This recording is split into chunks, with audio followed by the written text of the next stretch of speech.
சின்ன மருமகள் சீரியலில் இங்கே ராஜாங்கத்துக்கும் சன்னாசிக்கும் வந்து இப்போ தான் தெரிய வருது. இந்த போஸ் பையன் பண்ண வேலை வந்து இப்போ தான் இந்த போதைச்செடி வந்து வீட்டில் எடுத்துகிட்டு வந்து வச்சுருக்காங்க. இது எல்லாத்துக்குமே காரணம் மகாலிங்கம் தான் பின்னாடி நிற்கிறாரு அப்படிங்கிறது எல்லாருக்குமே தெரிய வருது. ஆனால் மகாலிங்கம் வந்து பாருங்க ஏற்கனவே சன்னாசி கால் பண்ணி சொல்லிட்டு இருக்காரு காலையிலே. இந்த மாதிரி வந்து பாருங்க போஸ் பையன் வந்து பாருங்க எப்படி போட்டோம் சொல்ல நிரூபிக்க போகிறேன் அப்படிங்கிற மாதிரி மகாலிங்கம் வந்து பாருங்க சன்னாசி காலையிலே கால் பண்ணி சொல்லிட்டு இருக்காரு.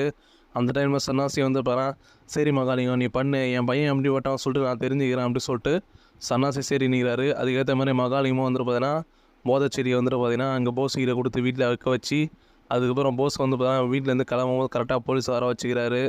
வர வச்சுட்டு இந்த மாதிரி அரெஸ்ட் பண்ணியிருக்காங்க.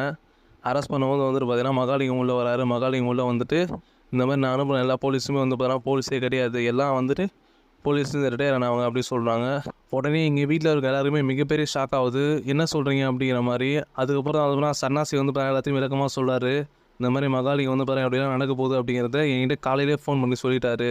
அதனால தான் நானும் அதுக்கு சரி என்ன அப்படிங்கிற மாதிரி சன்னாசி வந்து பார்த்தீங்கன்னா இங்கே ராஜாங்கத்தை சொல்லிட்டு இருக்காரு. உடனே ராஜாங்கத்தை கோவம் அடக்க முடியல. அதுக்கப்புறம் மகாலிங்கம் வந்து பாருங்க சொல்லிகிட்டே இருக்காரு. இந்த மாதிரி வந்து பாருங்க செய்த இடத்துல வந்து பாருங்க போஸை நீங்கள் நம்பிக்கையாக நல்லா வச்சுருக்கீங்க, ஆனால் இவன் வந்து பாருங்க எப்படி போட்டால் சொல்லிட்டு நிரூபிக்கணும்னு சொல்லிட்டு நான் இந்த வேலையை பண்ணேன் ஐயா, என்னை மன்னிச்சிருங்க ஐயா சொல்லிட்டு மகாலிங்கம் பேசிட்டு இருக்காரு. இதுக்கு மேலே தெரிஞ்சுக்கோ ஐயா, இவனை வந்து நீங்கள் அவன் இடத்துல வச்சிங்க அப்படின்னா செய்த இடத்துல வச்சிங்க அப்படின்னா இவன் கண்டிப்பாக உங்கள் வீட்டை வந்து ரெண்டாக்கி விட்டுருவான் அப்படின்னு சொல்கிறாங்க. இது சரி ஈஸ்வரி வந்து பயத்தில் அப்படியே வந்து பதட்டமாக வராங்க. என்ன சொல்கிறீங்க அப்படிங்கிற மாதிரி. அதுக்கப்புறம் வந்து போஸ் வந்து பயத்தில் இருந்துருக்காரு. பெரியப்பா வந்து ராஜாவை என்ன சொல்ல போகிறாரோ அப்படிங்கிற மாதிரி. அதுக்கப்புறம் வந்து மகாலிங்கம் ஒரு விஷயம் சொல்கிறாரு. இந்த மாதிரி மூட்டையில் இருக்கிறதுலாம் வந்துட்டு பார்த்தீங்கன்னா போதை செடியே கிடையாது, இதெல்லாம் வந்து அவரைக்கீரை, அரைத்தக்கீரை, கீரை வகை தான் வந்து நாங்கள் 4 வகையாக வந்து மூட்டையாக பேக் பண்ணி இங்கே அனுப்பிச்சி. ஆனால் அது கூட வந்துட்டு இந்த போஸ் பையெல்லாம் வந்து தெரிஞ்சிக்க முடியல. அந்தளவு ஒரு முட்டாள் தான் வந்து நீங்கள் வந்து வேலைக்கு வச்சுருக்கீங்க ஐயா, உங்கள் சேது இடத்துல வந்து இவனை வந்து பொறுப்பான ஆளாக வச்சுருக்கீங்க அப்படிங்கிற மாதிரி ராஜாங்கத்திட்ட வந்து மகாலிங்கம் சொல்கிறாரு. இதெல்லாம் கேட்க ராஜாங்கத்தோட சரியான கோவம் வருது. அதுக்கப்புறம் ராஜா நீங்கள் வந்து இதெல்லாம் சொல்லிவிட்டு நான் கிளம்புறேன் ஐயா, நீங்கள் இது மேலே வச்சு ஒழுங்காக நாளை வந்து வச்சுக்கோங்க அப்படின்னு சொல்லிட்டு கிளம்புறாரு. இந்த சைடு தமிழ் பார்க்குறாங்க. தமிழ் பார்த்துட்டு மனசில் நினச்சிட்டு இருக்காங்க, இதெல்லாம் உனக்கு வேணும்டா, அந்த வீட்டோட பணத்து மேலே ஆசைப்பட்டால் நீயும் உங்கள் அம்மா ஈஸ்வரி தானே இந்த வேலையை பண்ணிட்டு இருக்கீங்க, உங்கள் வீட்டோட பணத்து மேலே ஆசைப்பட்டு நான் எப்படி போட சொல்லிட்டு இப்போ நிரூபித்தேன் பார்த்தியா அப்படிங்கிற மாதிரி தமிழ் வந்து இங்கே மனசொல்லியே பேசிகிட்டு இருக்காங்க போஸை பார்த்து. இங்கே போஸுக்கு ஒன்றுமே புரியல. அங்கே வந்துட்டு பார்த்தீங்கன்னா அங்கே கெஸ்ட் ஹவுஸில் இருக்க ஆளை கூப்பிட்டு வந்து விசாரிக்கிறாங்க.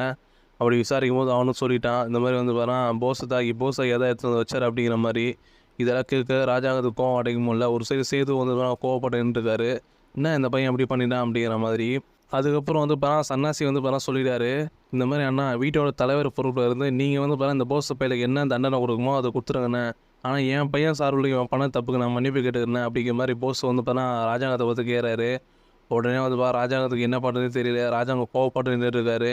அதுக்கப்புறம் ராஜாங்கம் வந்து சன்னாசி அந்த சாட்டை எடுத்துருவா அப்படின்னு சொல்லுவார். சன்னாசி வந்து பூஜை ரூமில் சாட்டை எடுத்துகிட்டு வந்து ராஜாங்க கையில் கொடுக்குறாரு. ராஜாங்க கையில் வாங்க உடனே சன்னாசி வந்து போஸ் தள்ளி வர்றாரு. போய் அண்ணன் பதில் இல்லை அப்படிங்கிற மாதிரி நிற்கவும் ராஜாங்க வந்து இந்த சைடு அடிக்க ஆரம்பிச்சிட்டாரு.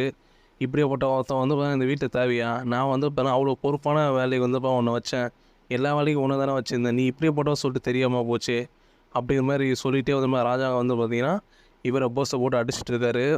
போஸை அடிக்கும் போது ராஜாங்க சொல்லிகிட்டே இருக்காரு, இப்படியே போட்டால் வந்து வீட்டில் இருக்கவே கூடாது அப்படிங்கிற மாதிரி. அதுக்கப்புறம் ராஜாங்க அடிச்சுட்டே இருக்காரு. உடனே ஈஸ்வரி வந்து அடிக்க பார்க்கவே தாங்க முடியல. உடனே ஈஸ்வரி வந்து ராஜாங்க காலில் விழுந்துறாரு. மாமா அடிக்காதீங்க மாமா, என் பையனை விட்டுருங்க மாமா, பண்ண தப்பு தான், தயவுசெய்து அடிக்காதீங்க, அவனுக்கு என்ன தண்டனை வேணுமோ அதை கொடுத்துருங்க அப்படின்னு பார்த்தீங்கன்னா ஈஸ்வரி ராஜாங்க காலில் விழும். ராஜா வந்து அடிக்கிறதை நிப்பாட்டிட்டாரு. இங்கே அடிக்கிறதை நிப்பாட்டினே வந்து பார்த்தீங்கன்னா இங்கே ராஜாங்க வந்து சொல்கிறாரு, இந்த மாதிரி இதுக்கு மேலே வந்து இந்த பையன் இந்த வீட்டில் இருக்கக்கூடாது, இந்த மாதிரி வீட்டில் இருந்துட்டு இந்த மாதிரி வேலையை பண்ணிடுறானே அப்படிங்கிற மாதிரி ராஜாங்க வந்து சொல்லிவிட்டு அங்கேருந்து வந்து கிளம்பி போயிடுறாரு. உடனே சன்னாசி வந்துட்டு பார்த்தீங்கன்னா கிளம்புங்க நீங்கள் முதல்ல இங்கே இருக்காதீங்க அப்படின்னு சொல்கிறாங்க. உடனே ஈஸ்வரி வந்துட்டு பார்த்தீங்கன்னா ஏங்க நம்ம பையங்க ஏங்க இப்படி பண்ணுறீங்க அப்படிங்கிற மாதிரி சொல்கிறாங்க. நம்ம பையனாக இருந்தாலும் இவன் பண்ணது தப்பு தானே, எப்படியாப்பட்ட வீடு இது இப்படி பண்ணி வச்சுருக்கான், எனக்கு ஏற்கனவே என் மேலே ஒரு டவுட்டு. அன்றைக்கி கிளம்பும் போதே வந்துட்டு பார்த்தீங்கன்னா கச்சா விஸ்போ சொல்லும் போது இவன் போகாமல் மற்ற யாராவது அனுப்ப சொல்கிறாங்க, இவனுக்கு தான் அப்படி அக்கறை இல்லாத வேலை, அப்போவே எனக்கு தெரிஞ்சது இவன் இப்படிலாம் பண்ணுவான்ட்டு. அதனால தான் மகாலிங்கம் கால் பண்ணும்போது நான் சரி என்னை இந்த போஸ் பையன் எப்படி போட்ட தெரிஞ்சவங்க சொல்லிட்டு இப்போ எனக்கு தெரிஞ்சது என் பையன் அவன் இப்படி இருப்பான்னு சொல்லிட்டு நானே எதிர்பார்க்கல. அதுக்கப்புறம் சன்னாசி வந்து ஈஸ்வரி பார்த்து கேட்குறாங்க, இவனுக்கு உடனே வந்து நீ இருக்கிறியா ஈஸ்வரி அப்படிங்கிற மாதிரி கேட்குறாங்க. ஏங்க அப்படி தான் சொல்கிறீங்க அப்படிங்கிற மாதிரி ஈஸ்வரி வந்து பதறமாறாங்க. அதுக்கப்புறம் பொறுமையாக வந்துட்டு இங்கே சன்னாசி கிளம்புறாரு இந்த இடத்த விட்டு. இந்த சைடை வந்து அப்பாத்தை வந்து கத்திட்டு இருக்காங்க. ஏலே போஸ் ஏன் இப்படி பண்ணேன், உங்கள் மாமா வந்துட்டு பார்த்தீங்கன்னா உன் பெரியப்பா வந்துட்டு உன்னை நம்பி தானே அந்த இடத்துல வச்சான், அவன் இடத்துல வந்து பண்ணு நீ ஏன் இப்படி பண்ண, சேது இருந்த வரைக்கும் இந்த மாதிரி பிரச்சனை இல்லை, சேது இடத்துல உன்னை நம்பி வச்சானே அவன் பெத்த பையனே விட்டுட்டு ஒன்றை அந்த இடத்துல வச்சு பார்த்துருக்கான் அவன் பெரியப்பன், அவனை போயிட்டு இப்படி பண்ண வச்சிட்டேலே அப்படிங்கிற மாதிரி இருக்கிறான். அப்போ தான் அந்த சைடு வந்து போஸ் சைடு பேசிகிட்டு இருக்காங்க சொல்லிட்டு எல்லாத்தையும். இந்த சைடு போஸுக்கு வந்து அப்புறம் ஒன்றுமே புரியல.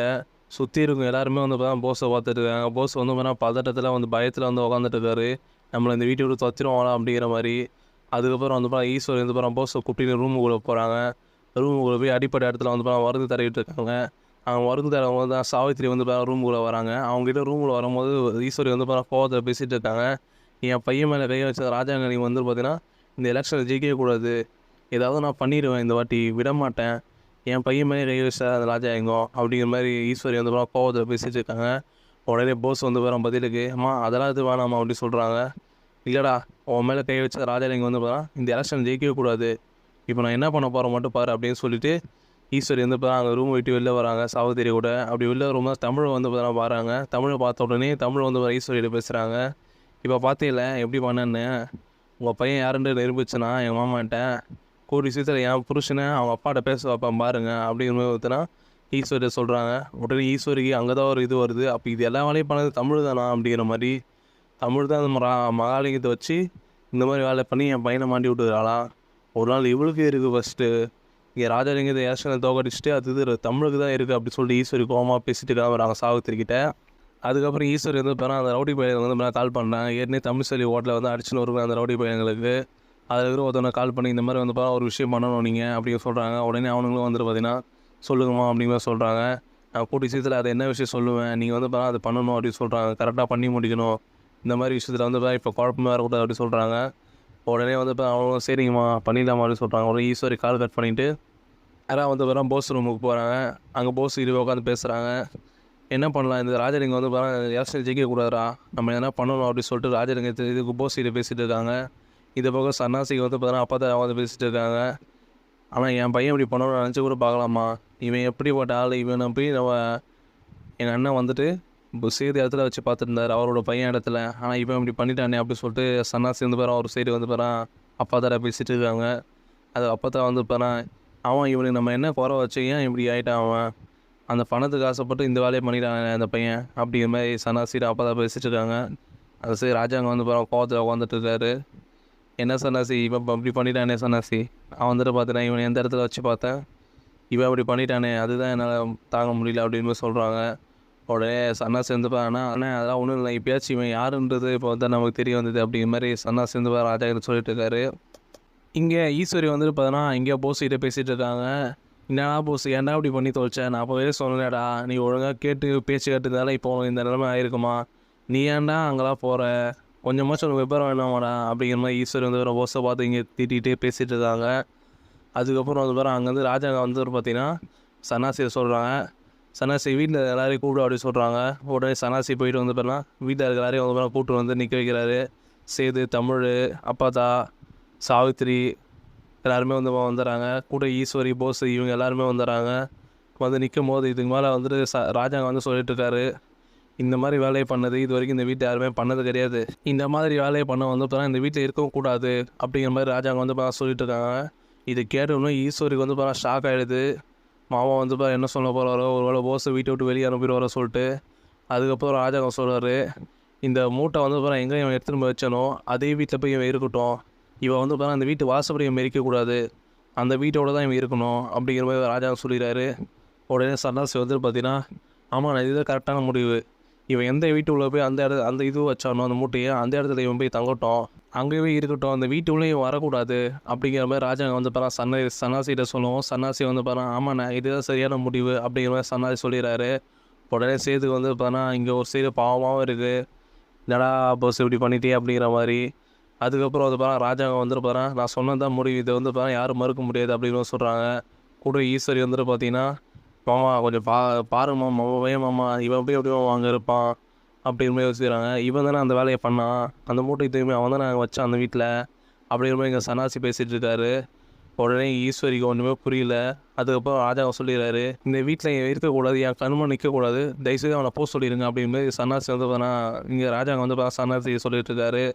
உடனே சன்னாசி ஈஸ்வரி அவனை கூப்பிட்டு கிளம்பு அப்படி சொல்கிறாரு. உடனே ஈஸ்வரி வந்து பார்த்தா போஸை கூப்பிட்டுன்னு எல்லாமே பேக் பண்ணின்னு அந்த வீட்டுக்குள்ளே வந்து பார்த்தா கிளம்பி பார்த்துட்ருக்காங்க. அதுக்கப்புறம் எல்லாமே பேக் பண்ணிட்டு கிளம்பி போகிறாங்க. இந்த சைடு தமிழ் வந்து அவங்க அப்பாவுக்கு ஃபோன் பண்ணி பேசுகிறாங்க. அப்பா அந்த மாதிரி வந்து அந்த போஸு பையன் வந்து பார்த்தீங்கன்னா எந்த வீட்டில் வந்து அந்த மூடியில் பதிக்க வச்சோம் அந்த வீட்டில் வந்து மாமா இருக்க சொல்லிட்டாங்க. இது மாதிரி வீட்டுக்குள்ளே இவனை வரக்கூட சொல்லிட்டாங்க அப்படிங்கிற மாதிரி ராஜா வந்து மாமா சொல்லிட்டாங்க அப்படிங்கிற மாதிரி தமிழ் செல்வி வந்து அவங்க அப்பாட்ட செல்லப்பாட்ட சொல்லிட்டு இருக்காங்க. அதுக்கு பதிலுக்கு செல்லப்பா வந்துப்பான், இதெல்லாம் அவனுக்கு வேணுமா, இதெல்லாம் அவன் அங்கேயே இருக்கட்டும், எவ்வளோ நாள் நீ வந்து காசு எடுத்து அந்த வீட்டை விட்டு எவ்வளோ தயக்கத்தோடு எவ்வளோ கஷ்டமோ அவன் புருஷனை விட்டு நீ இருந்திருப்ப, அவன் வந்து இருக்கட்டும் அந்த இடத்துல தனியாகவே இருக்கட்டும், அவனால் தான் நீ இந்த நிலைமைக்கு வந்த, அவனுக்கு இதெல்லாம் வேணும் அப்படின்னு மாதிரி செல்லப்பா ஒரு சைடு பேசிகிட்டு இருக்காரு. அதுக்கப்புறம் இப்போ வந்து ஈஸ்வரி வந்து போஸை கூப்பிட்டு அந்த வீட்டுக்கு கிளம்புறாங்க. ஈஸ்வரி வந்து இங்கே சொல்லிகிட்டே இருக்காங்க, இப்படி என் பையனை நிலைமைக்கு ஆளாகணும், இந்த ராஜாலிங்கம் வந்துட்டு பார்த்தீங்கன்னா இந்த எலெக்ஷன் ஜெயிக்கவே கூடாது, நான் ஜெயிக்கவே விட மாட்டேன் அப்படின்னு சொல்லிட்டு கிளம்புறாங்க.